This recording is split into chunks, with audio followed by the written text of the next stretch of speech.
नमस्कार, मी अश्विन बापट. संध्याकाळचे 7 वाजता आपण बघताय महाराष्ट्र देश एबीपी माझावर. मकोका लागल्यानंतर शासकीय रुग्णालयात नियमित तपासणीसाठी गेलेल्या वाल्मिक कराडची प्रकृती अचानक खालावली आहे. गेल्या 1.5 तासापासून त्याच्यावर उपचार सुरू आहेत. त्याला सलाईन लावण्यात आलाय. छातीत दुखत असल्याची त्याची तक्रार आहे आणि त्याचा ईसीजीही काढण्यात आल्याची माहिती आहे. कराडच्या आणखी काही चाचण्या केल्यानंतरच त्याच्या तब्येतीसंदर्भात निश्चित माहिती समोर येऊ शकते. तेव्हा वाल्मिक कराडवर सध्या शासकीय रुग्णालयामध्ये उपचार सुरू आहेत. जवळपास 1.5 तास उलटलेला आहे. त्याचा ईसीजी देखील काढण्यात आला. आणखी काही चाचण्या अपेक्षित आहेत आणि त्याच्यानंतरच निश्चित माहिती समोर येऊ शकते.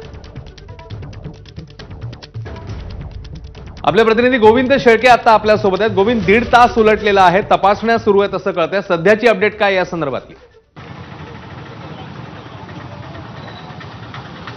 अश्विन, वाल्मिक कराड यांना ज्यावेळी न्यायालयीन कोठडीची घोषणा झाली, तर सुनावणी झाली, त्यानंतर मकोका अंतर्गत कारवाई झाली आणि मकोका कारवाईमध्ये सीआयडी कडून वाल्मिक कराड यांचा ताबा जो आहे तो एसआयटीने घेतला आणि एसआयटीने ताब्यात घेतल्यानंतर वाल्मिक कराड यांना बीडच्या कारागृहामध्ये आणण्यात जात होतं आणि त्यापूर्वी त्यांची वैद्यकीय चाचणी घेण्यासाठी जिल्हा रुग्णालयात नेण्यात आलं. त्या ठिकाणी त्यांना चक्कर आली, चेस्ट पेन झाला आणि अशी माहिती कळते की त्यानंतर सलाईन लावण्यात आले.